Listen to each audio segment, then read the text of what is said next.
അപ്പൊ ദിലീപേട്ടൻ ഒരു ചോദ്യം ഞാൻ ചോദിക്കട്ടെ. ദിലീപേട്ടൻ അസിസ്റ്റന്റ് ഡയറക്ടർ ആയിട്ടല്ലേ ഫീൽഡിലേക്ക് വന്നത്? അതെ. അഭിനയമായിരുന്നില്ല ആദ്യമേ? ഇല്ല, അഭിനയമായിരുന്നു മനസ്സിൽ, പക്ഷേ ഡയറക്ടറായിട്ട് വന്നത്. പിന്നെ എന്തുകൊണ്ടാണ് സംവിധാനത്തിലേക്ക് തിരിയാത്തത്? അപ്പൊ ഞാൻ മര്യാദ അരി വാങ്ങിക്കണോ, നിനക്ക് എന്താ ബുദ്ധിമുട്ട്? അല്ല, അപ്പൊ സംവിധാനത്തെ കുറിച്ച് നല്ല വിശ്വാസമാണ്. അതുകൊണ്ടല്ല, സംവിധാനത്തിന്റെ സമയമാകുമ്പോ നമ്മൾ വരും. അല്ല, അങ്ങനെ ഒരു സിനിമയിൽ പോകാൻ പോകണ്ട. അങ്ങനെ ഒരു സമയം കിട്ടുകയാണെങ്കിൽ, സംവിധാന നിരയിലേക്ക് വരികയാണെങ്കിൽ ആരെ നായകനാക്കി ആദ്യ പടം? ആരൊക്കെയാണ് നല്ല മാർക്കറ്റ് ഉള്ളത് നോക്കും. അല്ല, ഞാൻ ദിലീപേട്ടനോട് അഭിനയിക്കാൻ ശ്രദ്ധിച്ചൊരു കാര്യം, ദിലീപേട്ടൻ ഇപ്പോഴും അഭിനയിക്കുമ്പോൾ ഒരു അസിസ്റ്റന്റ് ഡയറക്ടറാണ്. പകലൊരു വണ്ടിയുടെ പട്ടിക്ക്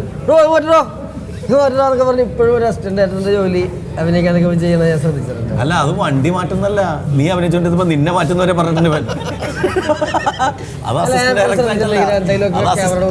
ഡയറക്ടർ ആയിട്ടില്ല, അവൻ ആർട്ടിസ്റ്റ് ആയിട്ടെങ്കിലും പറയും വണ്ടി മാറ്റോ ധർമ്മനെ മാറ്റും. ഇങ്ങനെ എത്ര പടത്തിൽ മാറ്റേണ്ട കാര്യം. ധർമ്മജൻ നല്ല ആർട്ടിസ്റ്റാണ്. ധർമ്മജൻ പാപ്പിയപ്പച്ചയുടെ സമയത്ത് വന്നപ്പോൾ നമ്മൾ പലതരത്തിൽ ധർമ്മജനെ ചീത്തയാകാതെ നോക്കി.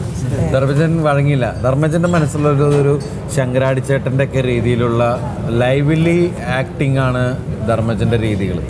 അപ്പം നമ്മൾ അതുമായിട്ട് പൊരുത്തപ്പെട്ട് ധർമ്മജന്റെ വഴിക്കായി ഇപ്പോൾ നമ്മൾ അല്ലേ?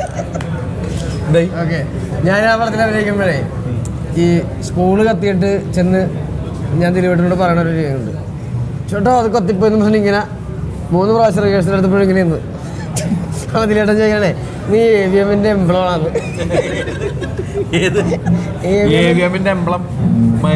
സ്റ്റുഡിയോയുടെ എംബ്ലോട്ടല്ലേ ഇങ്ങനെ ഞാൻ ഇങ്ങനെ കത്തിപ്പോയി മനസ്സ് തകർന്നിട്ടുണ്ടല്ലോ.